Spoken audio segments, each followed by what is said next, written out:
El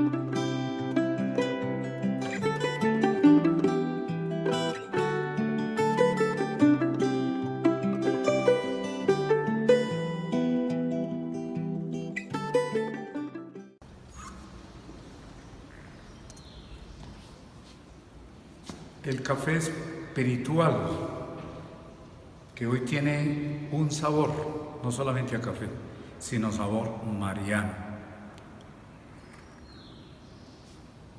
Por eso estamos aquí ante una imagen de la Santísima Virgen María, que corresponde al curso propéutico del Seminario Conciliar de Tunja. Pero estamos en la lista del café espiritual con motivo de la fiesta, de la solemnidad de Nuestra Señora, la Asunción, el misterio que rezamos en el Rosario, cuarto glorioso y quinto, porque fue llevada en cuerpo y alma al cielo y coronada como Reina Universal de todo lo creado. Entonces el café espiritual hoy se refiere a esta solemnidad, gran fiesta en la iglesia, en muchas partes fiesta de precepto sigue siendo. Y nosotros pues admiramos a nuestra Madre del Cielo, que se conmemora hoy, una tradición que recogió el Papa Pío XII para poder escribir una carta apostólica llamada Munificentissimus Deus, que quiere decir lo máximo de bondad y de generosidad de un Dios santo y bueno. Y el Papa Pío XII, recogiendo esta tradición, que en síntesis se refiere a que la Virgen María, su cuerpo sin vida, no estuvo sujeto a la corrupción, como está sujeto nuestro cuerpo cuando moramos. Y anticipadamente se celebró su triunfo sobre la muerte y su glorificación en el cielo a imitación de su Hijo Jesucristo, que murió y resucitó al tercer día y nos abrió el camino, como la Virgen María nos señala el camino hacia la vida eterna. Entonces el Papa recogió toda esta tradición y escribió esta carta para declarar el dogma, como dogma de fe, esta verdad de la Asunción de Nuestra Señora. ¿Qué quiere decir dogma de fe? Que es una verdad que tenemos que creer, aceptar y nunca contradecir, y vivir de acuerdo con lo que está relacionada esta verdad de fe con las demás verdades de fe. Por eso en esa carta, en el número 21, el Papa pues se vale de muchísimos testimonios de santos desde la primitiva iglesia hasta el momento en que él tenía que hacer esa definición. El 1 de noviembre, fiesta de todos los santos, del año 1950, año santo, año jubilar por excelencia.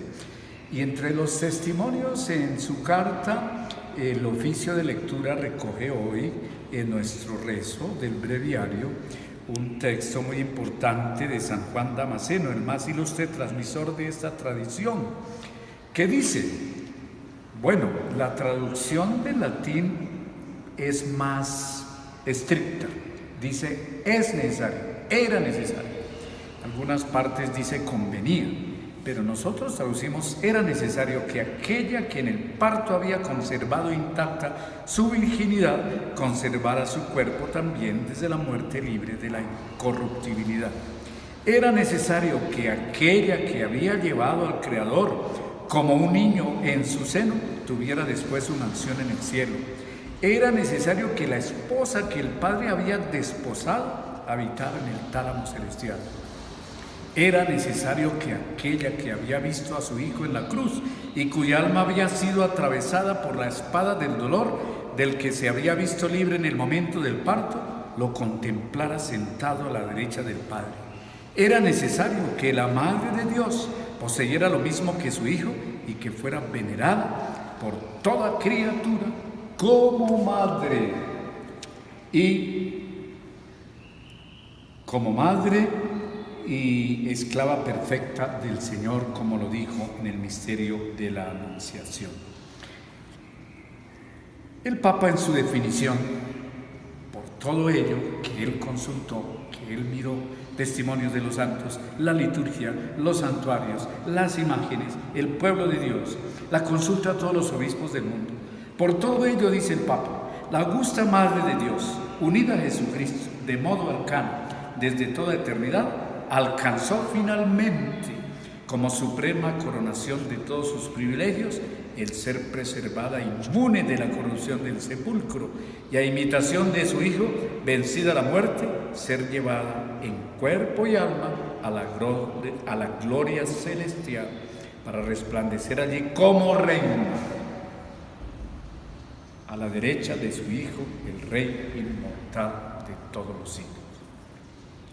Definido este dogma, el Concilio Vaticano II, en la Constitución de la Iglesia Lumen Gentium, dedica su último capítulo a la Virgen Santísima, a estudiar quién era ella, a proclamar por el mundo entero la doctrina de la Iglesia, porque la fe cristiana es una fe mariana y reconoce la suprema prerrogativa y dignidad de su ser, llamándola en uno de sus números de esta Constitución la Madre de Dios Hijo, la hija predilecta de Dios Padre y el sagrario de Dios Espíritu Santo. Finalmente, nuestra devoción a la Virgen tenemos que promoverla por todos lados, en familia, en grupos, en nuestro plan de pastoral, en todo lo que hagamos, porque la escuela de Jesús es también la escuela de María, como decíamos, en el café espiritual anterior. Entonces el concilio en esta Constitución nos habla de la verdadera devoción. ¿Qué no es? No es un sentimentalismo estéril. A veces las devociones a los santos y también de la Virgen se convierten en sentimentalismos que no producen frutos, mucho menos obras, y transitorios como la moda y una credulidad vana en ciertas cosas, esperando muchos aspectos más bien de milagros y cosas que la Virgen sabrá cuándo hace milagros, no nosotros. Entonces esa verdadera devoción sí procede, nos dice el Concilio Vaticano, de una fe auténtica. Examinemos nuestra fe para ver qué nosotros pensamos y veneramos de la Virgen María.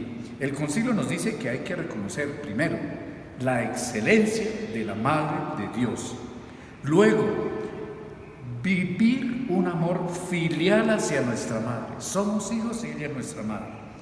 Y para que nuestras obras no queden muertas, porque la fe sin obras es muerta, es imitar sus virtudes.